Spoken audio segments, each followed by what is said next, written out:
The protests by the students have been conducted, I should say, in an exemplary manner by their mature and responsible behavior.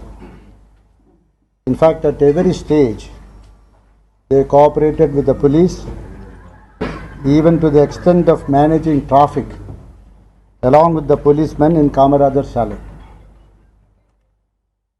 During my visits along with officers, in fact, I interacted with many students, and the response from them was unanimous that they will disperse within 1 hour once the Jallikattus are conducted in the state. As we all know, the government took all the necessary steps and action in this direction in the shortest span of time. And the Honorable CM repeatedly explained the steps and action taken in this regard. And Jallikattus were conducted in different parts of the state. But contrary to our expectation, the subsequent behavior of the congregation at Marina, I should say, was rather strange. Senior officers of the city tried to explain to the congregation many times on the action taken by the government. However, there was unwillingness on their part to disperse, and intelligence inputs indicated that various groups have crept into the congregation with vested interests, and some of them even raising issues deviating from the core issue, the cause which they were fighting for. Today morning, the Deputy Commissioner of Mylapore, the jurisdictional officer, explained to the crowd very patiently the steps taken by the government and explained the legalities involved. We also issued an advisory through the media, clearly seeking the same amount of cooperation shown by them during all these days while dispersing as well.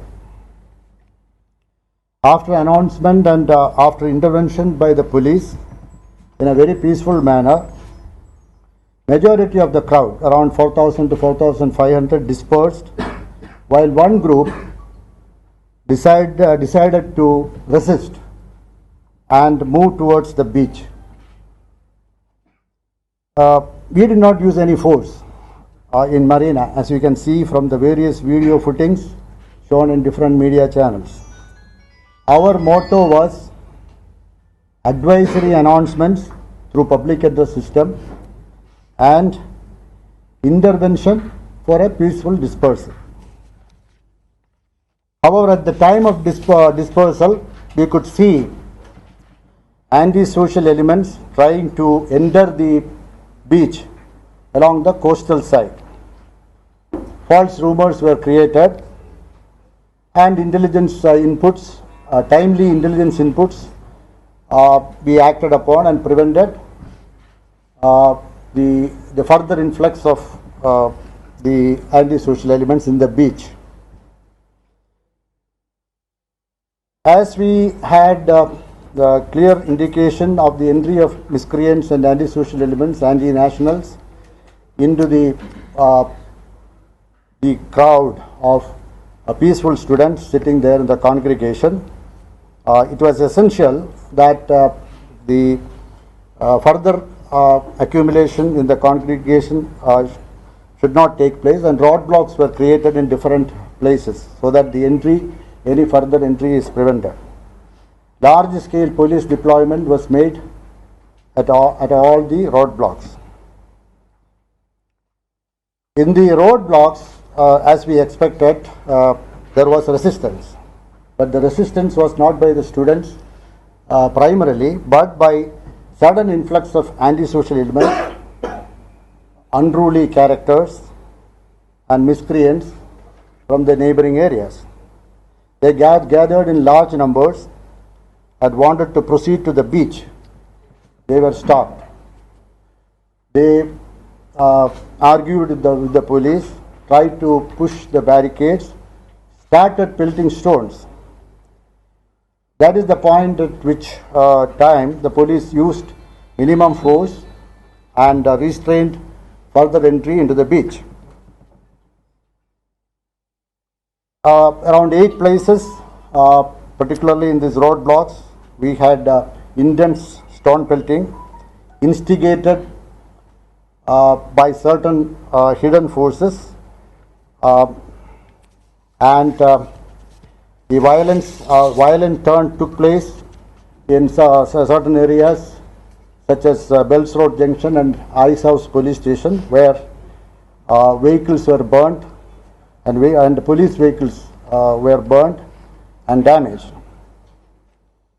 We are identifying all those miscreants and antisocial elements.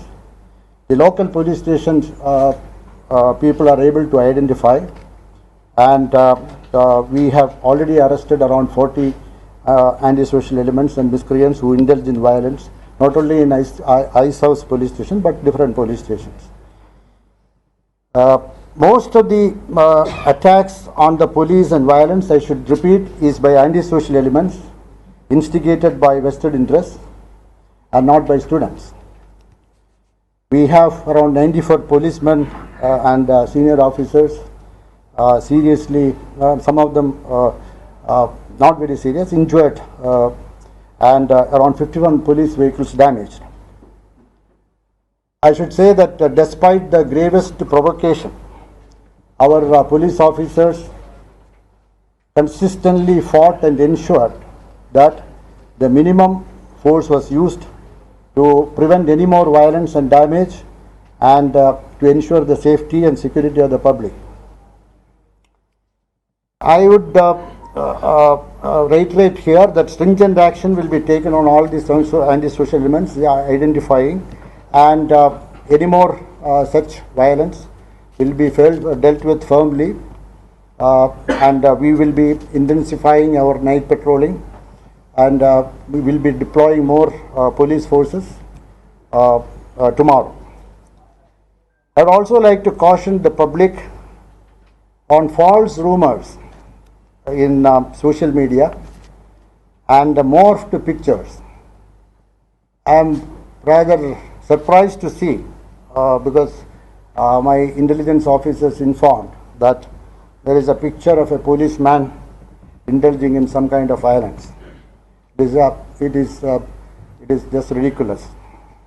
We will find out the motive for, we will find out who did this and the motive for that.